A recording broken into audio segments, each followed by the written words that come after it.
গল্পকথন by Kallol chapter 2তে আমাদের আজকের নিবেদন আশাপূর্ণা দেবীর লেখা জীবন মৃত্যু। ব্যাপারটা ক্রমশ আর ঢাকা থাকছে না। যদিও ঢাকা দেবার চেষ্টা ওরা করেছে অনেক, করছেও এখন, কিন্তু চেষ্টাটা ব্যর্থ হচ্ছে। কবিত্ব করে বলতে গেলে হয়তো বলা যায়, বিকশিত পুষ্প থাকে পল্লবে বিলীন, গন্ধ তার লুকাবে কোথায়। তবে ব্যাপারটা তো সূক্ষ্ম সুন্দর এক টুকরো জ্যোৎস্নার মতো কবিত্বের পর্যায়ে পড়ে না। বরং হিমাদ্রির তুলনাটা, যা নাকি গতকালই স্বাতীকে বলেছে হিমাদ্রি, সেটা শুনতে খারাপ হলেও উচিত মতো হয়েছে। অবশ্য স্বাতী তাতে বিচলিত হয়নি, কারণ ক্রমশই আর যেন তেমন ভীরু ভীরু অপরাধী থাকছে না স্বাতী। হিমাদ্রির সন্তোষ সাধনের জন্য সেই তৎপরতা, হিমাদ্রির মনোরঞ্জনের জন্য সেই উৎকণ্ঠা, আর হিমাদ্রির সামনে একেবারে সহজ থাকার অভিনয়টা উত্তরোত্তর কমছে। কাজেই হিমাদ্রি যখন গত রাত্রে ঘৃণায় মুখ বাঁকিয়ে বলেছিল, পচা নর্দমাকে যতই তুমি ঢেকে রাখো তার গন্ধই তাকে ধরিয়ে দেবে, বুঝলে, তখন স্বাতীও সমান মুখ বাঁকিয়ে বলেছিল, বুঝেছি বই কি, তুমিই বোঝাচ্ছ। এই ইঙ্গিত না বুঝতে পারার কথা নয়। হিমাদ্রি বুঝে ফেলে ক্রুদ্ধ গলায় বলেছিল, ওসব অভিনয় ঢের দেখা গেছে, আর থাক, শাস্ত্রকাররা যে বলে গেছে। কথাটা হিমাদ্রি শেষ করতে পারেনি, স্বাতী শেষ করতে দেয়নি। অপরাধিনীর ভূমিকায় অভিনয় না করে ফনাধরা নাগিনীর মতো বলে উঠেছিল, থাক, আর শাস্ত্রকথা শুনতে চাইনে, এখন নিজ মনে হিসেব কষোগে, নোংরা আর নীচ কে। আশ্চর্য, এইভাবে চোখ রাঙিয়েছিল স্বাতী। আরও বলেছিল, যাদের নিজেদের মনে অপবিত্র তারাই অন্যকে অপবিত্র ভাবে। অথচ এ সমস্তই স্বাতীর দুঃসাহসিক স্পর্ধার কথা। হিমাদ্রির বন্ধু বৃজমোহন যে তাকে ক্রমশই গ্রাস করছে এবং স্বাতী নিজে গ্রাসিত হচ্ছে, সে কথা স্বাতীর চাইতে বেশি ভালো করে কে জানে। অথবা সেই গ্রাসের খেলাটা উল্টো দিকেও হতে পারে। হয়তো বেপরোয়া খরুচে আর বেদম স্ফূর্তিবাজ ওই ছেলেটাকে স্বাতী তিলে তিলে গ্রাস করে ফেলছে। মোট কথা, ওদের দুজনের মধ্যেকার সম্বন্ধটা যে আর নির্মল শুভ্র নেই, সেটা টের পেয়ে গেছে হিমাদ্রি। টের পেয়ে গেছে, অথচ প্রতিকার করতে পারছে না। এর চাইতে মর্মান্তিক যন্ত্রণার আর কি আছে? সেই যন্ত্রণায় ছটফটাচ্ছে হিমাদ্রি। না, প্রতিকারের উপায় হাতে নেই, কারণ হিমাদ্রি হচ্ছে ভদ্রলোক, যাদের নাকি জীবন মরণ সবকিছুর চেয়ে চক্ষু লজ্জাটাই বড়। তাছাড়া এ হচ্ছে হিমাদ্রির সখাত সলিল। আধুনিক হবার চেষ্টায় নির্বোধ পুরুষরা যে খাল কেটে থাকে। হিমাদ্রি নির্বোধ, তাতে আর সন্দেহ কি? নির্বোধ না হলে কেউ রূপবান, গুণবান, অর্থবান এবং হৃদয়বান বন্ধুকে ধরে এনে অন্তঃপুরের দরজা খুলে দেয়? হিমাদ্রি তাই দিয়েছিল, কারণ হিমাদ্রি আধুনিক হবার প্রয়াসী হয়েছিল। স্বাতীর বাপের বাড়িটা ভারী সেকেলে। এখনও ওদের বাড়িতে মেয়ে পুরুষের মেলামেশাটা দুঃস্ব। এখনও ওরা ঘি আর আগুনের প্রবচনে বিশ্বাসী। বিয়ের পর হিমাদ্রি তার স্ত্রীর পিঠোপিঠি বোন যুথির সঙ্গে একটু শালীজনোচিত ব্যবহার করে ফেলেছিল বলে কর্তৃপক্ষ নাকি তাতে অসন্তুষ্ট হয়েছিলেন। স্বাতীর মুখেই শুনেছিল হিমাদ্রি। স্বাতী সাবধান করে দিয়েছিল, বলেছিল, দরকার কি বাপু, ওরা যখন পছন্দ করেন না। হিমাদ্রি অবশ্যই লজ্জিত হয়েছিল, অর্থাৎ তার প্রতিক্রিয়ায় বিরক্ত। তাই হিমাদ্রি বলেছিল, ওদের চোখে এখনও ঊনবিংশ শতাব্দীর চশমা। ঈশ্বর জানেন তুমিও তোমার বাপের বাড়ির চশমাটি খাপের মধ্যে ভরে এনেছ কিনা। তা হয়তো সেটি এনেছিল স্বাতী, হয়তো ওর মা ঠাকুমার সংস্কার ওর মনের মধ্যে ছিল কোথাও। কিন্তু স্বাতীও আধুনিক হওয়ার পণ করল। স্বাতী হেসে উঠে বলল, আহা।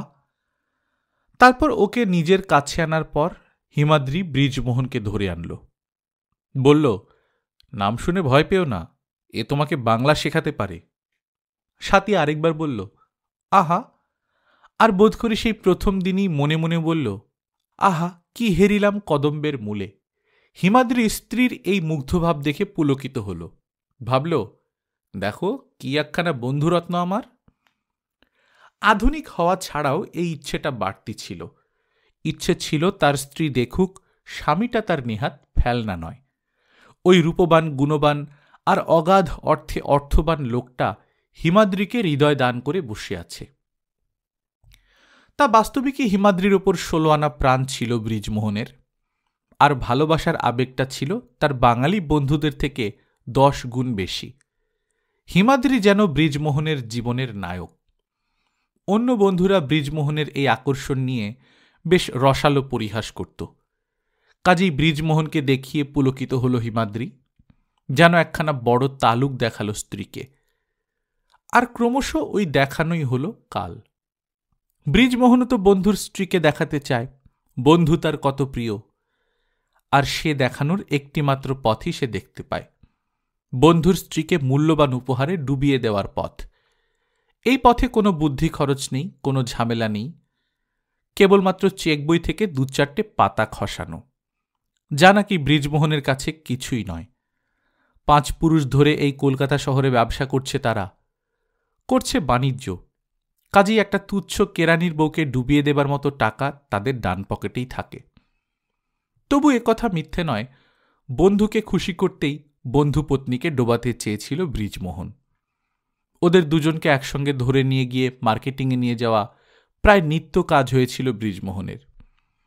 হিমাদ্রি প্রথম প্রথম বউকে দেখিয়ে দেবার পুলকে আপত্তিটা জোরালো করত না, বরং বলতো, দে বাবা দে, তোর তো হাত ছাড়লেই পর্বত, আমার সারা মাসের রোজগার তোর একদিনের হাত খরচ।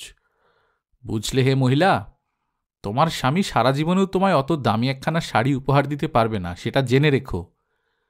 সাথী আড়ালে রাগ করত, বলতো, তা বলে এত? আমার কিন্তু ভারী লজ্জা করে।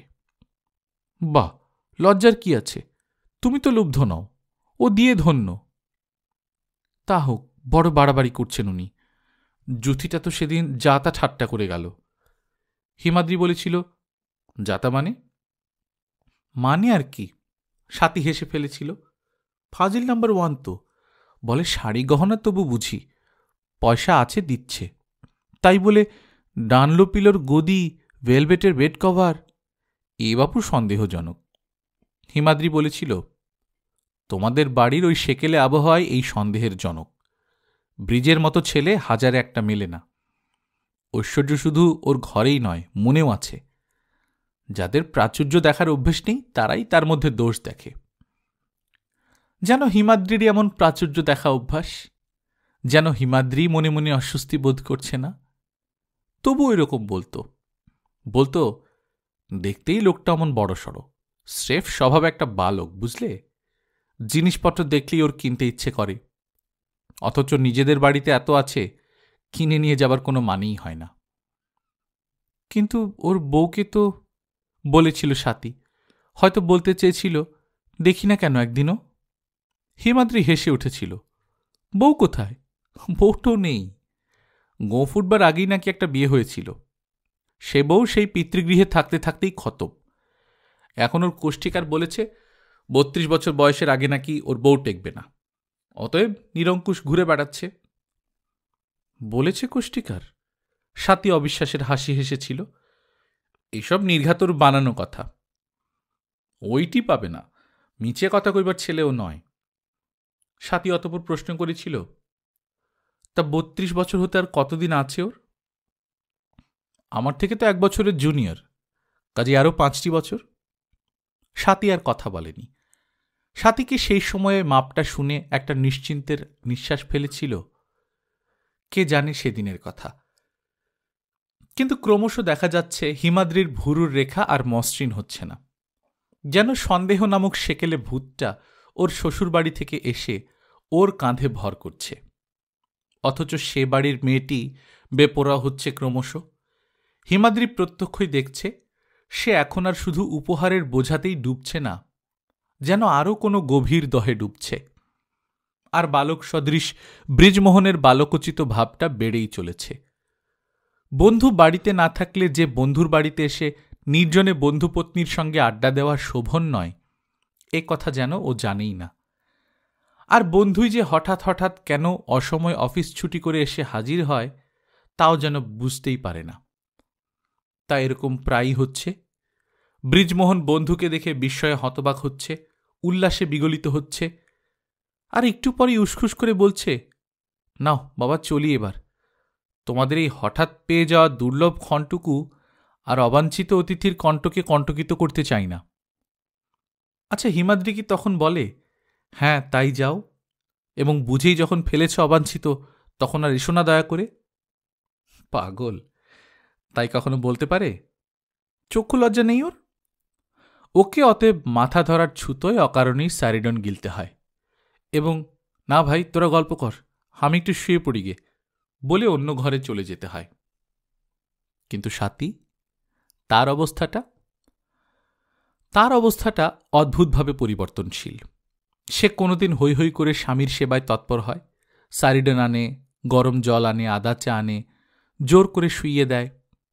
কোনো দিন অদ্ভুত একটা কঠোর কঠিন মুখে ব্যঙ্গ হাসি ফুটিয়ে একটা সেলাই অথবা বোনা নিয়ে বসে। তা সে স্টেজও পার হয়ে গেল। ক্রমশই ব্যঙ্গ বিদ্রুপ ইশারা ইঙ্গিতের চাষ চলছে।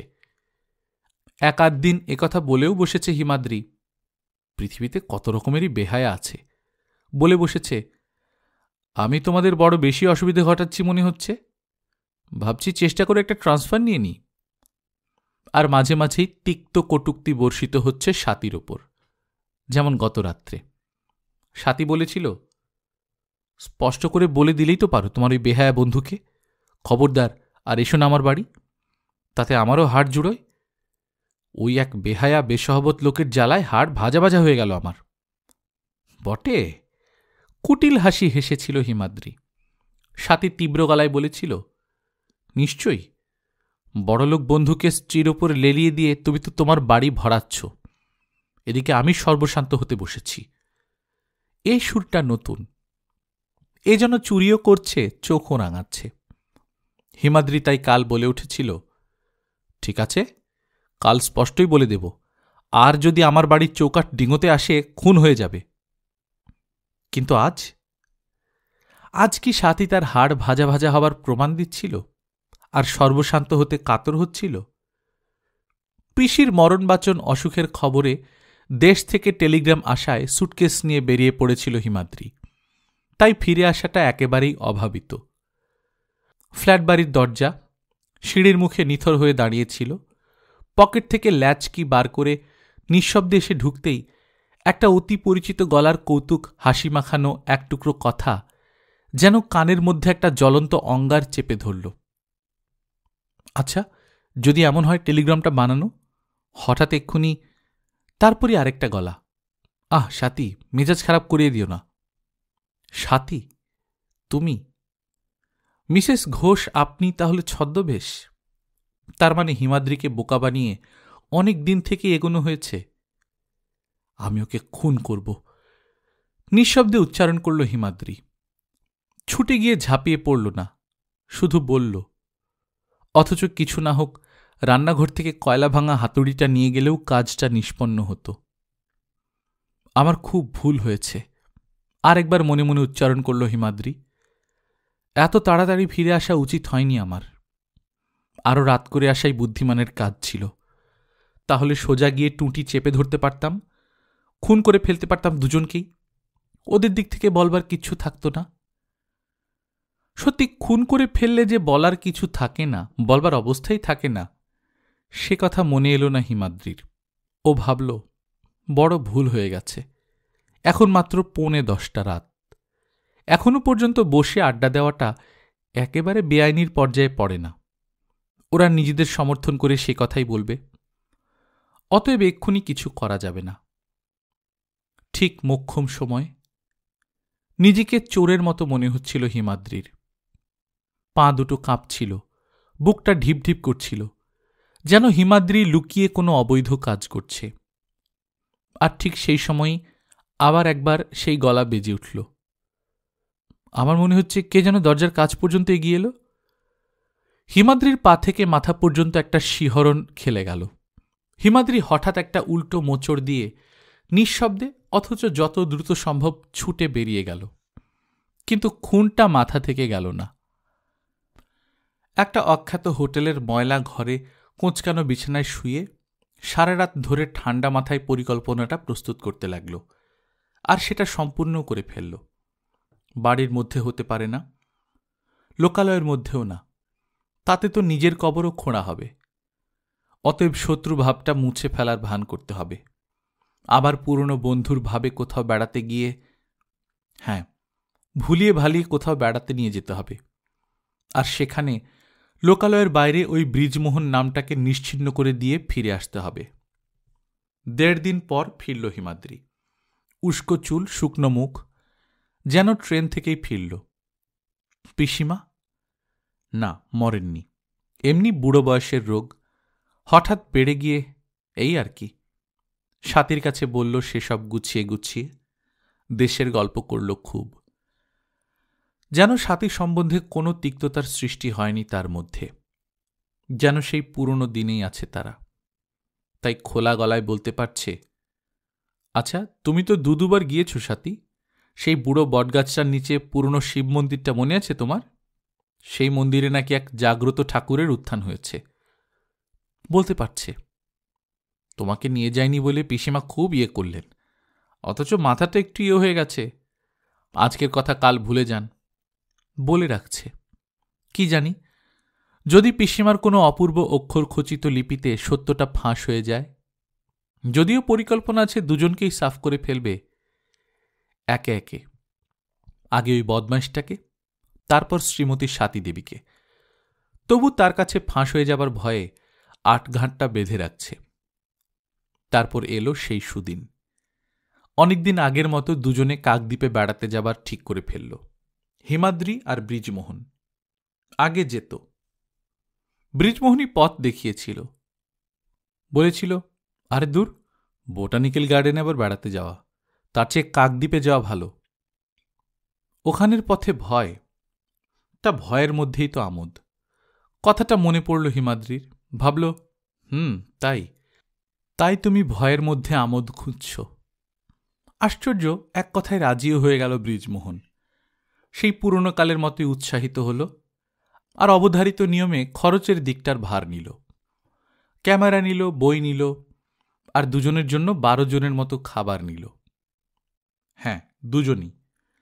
স্বাতী যাবে না। স্বাতী বলেছে তার ভালো লাগছে না, সে বরং 2 দিন বাপের বাড়ি বেরিয়ে আসবে। স্বাতী কি তাহলে কিছু সন্দেহ করেছে? হিমাদ্রি অবিরত দৃষ্টি ফেলে ফেলে আবিষ্কার করতে চেষ্টা করে স্বাতীর মুখে সন্দেহের ছাপ আছে কিনা। বুঝতে পারে না। বড় বেশি চালাক হয়ে গেছে স্বাতী।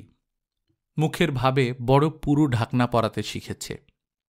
ডায়মন্ড হারবার পর্যন্ত ব্রিজমোহনের গাড়ি পৌঁছে দেবে, তারপর স্টিমারে, যেমন গিয়েছে অনেক দিন আগে।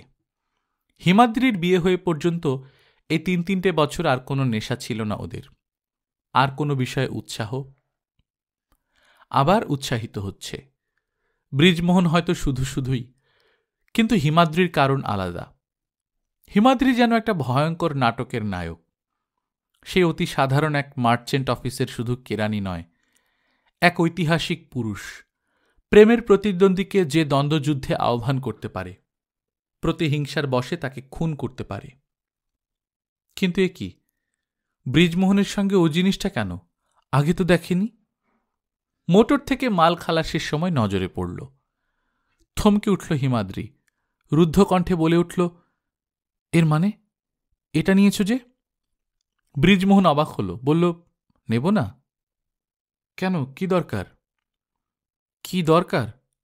বা বেশ তো, ধরো যদি নদীতে একটা কামড় ভেসে ওঠে, এটা তো নেওয়াই হয়। আপত্তির কারণ? আপত্তি আবার কি? শুধু শুধু কেন তাই বলছি। ব্রিজমোহন একটু গম্ভীর হাসি হেসে বলল, শুধু শুধু নয়, স্বীকার করতে হবে। হিমাদ্রি আঁতকে উঠে বলে, কি স্বীকার করবে তুমি? কি আশ্চর্য, কি হলো তোমার? তুমি কি ভাবছ তোমাকেই স্বীকার করে ফেলব? হিমাদ্রি লজ্জিত হয়। হিমাদ্রি হেসে বলে, তা করে ফেলো তো মন্দ কি, ভবযন্ত্রণা থেকে মুক্তি পাই। হঠাৎ ব্রিজমোহন ঘুরে দাঁড়ায়, মুখোমুখি হয় ওর। গম্ভীর গলায় বলে, সত্যি বলছো? ঠিক বলছো? ওরা তখন নৌকায় চড়ে বসেছে। দুপাশের ঘন সবুজের আড়ম্বর ভেদ করে নৌকো এগিয়ে চলেছে। এই পরিবেশে বৃজমোহনের গলাটা যেন বুক কাঁপিয়ে দিল। গলা শুকিয়ে গেল হিমাদ্রির, কথা বলতে পারল না। বৃজমোহনের গলায় আবার কথা বলল, কি কথা বলছো না যে? জানো তোমার সঙ্গে এখানে আসার ইচ্ছেটা আমার ও কারণেই। তার মানে? মানে অতি প্রাঞ্জল। বৃজমোহন বলে, তোমার যন্ত্রণা ঘুচিয়ে দিয়ে আমার যন্ত্রণা লাঘব করতে চাই। ব্রিজ! হিমাদ্রি চিৎকার করে ওঠে, বন্দুক এনেছ তাহলে সত্যি ওই মতলবে? আরে তুমি দেখছি সত্যি ভয় পাচ্ছ। বৃজমোহন হা হা করে হেসে ওঠে। হলো কি তোমার? তামাশা বুঝতে পারলে না? হিমাদ্রি লজ্জিত হয়। হিমাদ্রি শুকনো গলায় বীরত্ব ফুটিয়ে বলে, সেটা তো তুমিও পারলে না। তারপর চুপ হয়ে গেল দুজনে। অনেকক্ষণ শুধু জলের ছপছপ শব্দ। নদীর ধারে ধারে গভীর জঙ্গল, জল পর্যন্ত নেমে এসেছে। মাঝে মাঝে এক মাঝি এক একটা ডালপালা লগি দিয়ে ঠেলে সরিয়ে দিচ্ছে অকথ্য একটা গালি উচ্চারণ করে। হঠাৎ একসময় কথা বলে উঠল হিমাদ্রি, বৃজমোহন, তুমি তামাশা করেছিলে কিনা তুমি জানো, আমি কিন্তু তামাশা করছি না। আমি কেন তোমায় এখানে এনেছি জানো? বৃজমোহন ফ্লাস্ক থেকে চা ঢালতে ঢালতে বলে, জানি, কোনো সুযোগে খুন করে ফেলতে। ব্রিজ! হিমাদ্রি ওর হাতটা চেপে ধরে। আহা, এত বিচলিত হবার কি আছে? আমিও তো ওই উদ্দেশ্যেই। তার মানে? হাতটা ছেড়ে দেয় হিমাদ্রি। বৃজমোহন বলে, মানে তো সোজা, এক মেয়ে দুই পুরুষের নাটকে একজনকে বিদায় নিতেই হয়। হিমাদ্রির বুক হিম হয়ে যায়। হিমাদ্রি ভাঙা ভাঙা ধরা ধরা গলায় বলে, তাহলে সে বিদায় নেওয়াটা আমাকে দিয়েই হোক, তোমার হাতে যখন বন্দুক। বৃজমোহন হঠাৎ জোরে হেসে ওঠে, আমার হাতে বন্দুক? ও হো হো হো। তারপর আরো অস্বাভাবিক হেসে উঠে বলে, আমার হাতে বন্দুক দেখে ভয় পাচ্ছিস তুই? তেমনি জোরেই হঠাৎ বন্দুকটা জলের মধ্যে ফেলে দিয়ে বলে, বেশ, এবার তাহলে দুজনেই নিরস্ত্র, হোক হাতাহাতি। বলে একটা হাত চেপে ধরল ওর। ব্রিজ! গাঢ় গভীর গলায় বলল হিমাদ্রি, আমি এখানে। মাঝিটা চমকে উঠেছিল। বাবুদের কি যেন পড়ে গেল মনে হল। বৃজমোহন বলল, কিছু না। তারপর আস্তে আস্তে বলল, আমি তোকে ঠকিয়েছি হিমাদ্রি, আমি সত্যি তোকে খুন করব বলে ওটা এনেছিলাম। আশ্চর্য! ভাঙা ভাঙা উদাস গলায় বলে উঠল হিমাদ্রি, আমরা দুজনে এখানে এসেছিলাম পরস্পরকে খুন করার উদ্দেশ্য নিয়ে, তোকে ভুলিয়ে। জানি।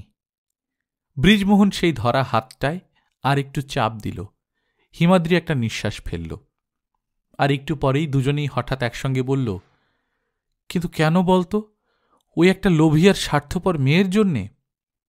তারপর দুজনে জোরে জোরে হাসতে লাগল। আমরা কি বোকা! আমি তোকে আর তুই আমাকে। নৌকো এগোচ্ছে আরো গভীর বনের মধ্য দিয়ে। ক্রমশই শব্দ কমে যাচ্ছে। গাছপালার সরসরানি আর নেই। শুধু জলের ছলাৎ ছলাৎ শব্দটা যেন অনন্তকালের আশ্বাস নিয়ে বয়ে চলেছে। গল্পকথন বাই কল্লোল চ্যাপ্টার 2-তে আপনারা শুনছিলেন আশাপূর্ণা দেবীর লেখা জীবন মৃত্যু। আমরা নিয়মিত গল্প পাঠ করে শোনাচ্ছি। আপনারা যারা প্রথমবারের মতো শুনছেন, কাইন্ডলি সাবস্ক্রাইব করে নেবেন। গল্প পাঠ ভালো লাগলে বন্ধুদের সঙ্গে শেয়ার করবেন। নিজে ভালো থাকবেন, আশেপাশের লোকজনকে ভালো রাখবেন। টাটা।